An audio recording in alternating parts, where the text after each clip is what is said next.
Последние тренировки перед началом главного турнира по греко-римской борьбе. На 3 коврах Дворца спорта будут соревноваться около 300 атлетов, представляющих различные субъекты Российской Федерации. Каждый спортсмен на тренировке сосредоточенно оттачивает свою технику. Мастера своего дела, как опытные, так и молодые борцы, обменивались советами и настраивались на предстоящие схватки. Я приехал из Дагестана с Махачкалы.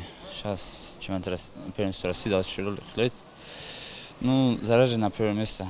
В первенстве России по греко-римской борьбе примут участие 15 спортсменов от Ингушетии. Тренера от наших спортсменов ждут громкие победы. Мы рассчитываем где-то 3-4 золотых медалей, а там уже как суждено будет. Они проходили сбор в Москве. Сейчас на данный момент они проходят сбор у нас на базе отдыха Мужичи. Непосредственно они сейчас там.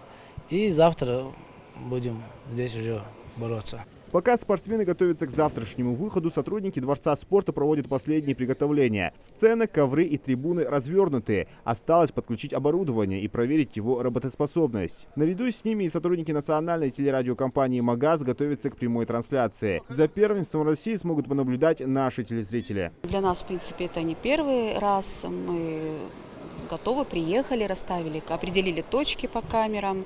Техническая служба учла все нюансы, то есть звуковая подача и режиссерская работа. В принципе, все, да, мы готовы к завтрашнему дню и думаю, все будет хорошо. Завтра в 17:00 будет первая трансляция, в субботу планируется в 16, в воскресенье это, наверное, с 11 и до обеда. Организация первенства, по мнению многих участников, проведена на высшем уровне. Дворец спорта имени Берда Евлоева уже второй раз устраивает первенство России по греко-римской борьбе у себя на площадке. Условия для тренировок и самих соревнований соответствуют всем современным требованиям. На первенстве России в 2020 году занял 3-е место. Здесь также, в Ингушетии.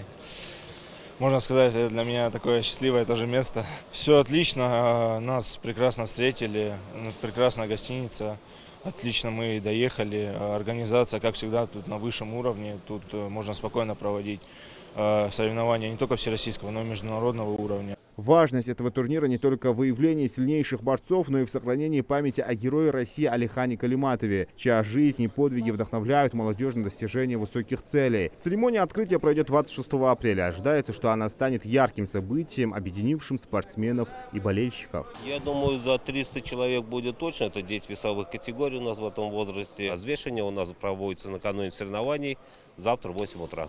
В общем, соревнования обещают быть зрелищными и напряженными. Впереди нас ждут захватывающие схватки. Зелимхан Калоев, Адам Гулоев, Молдгири Ахильгов, Магаз, 24.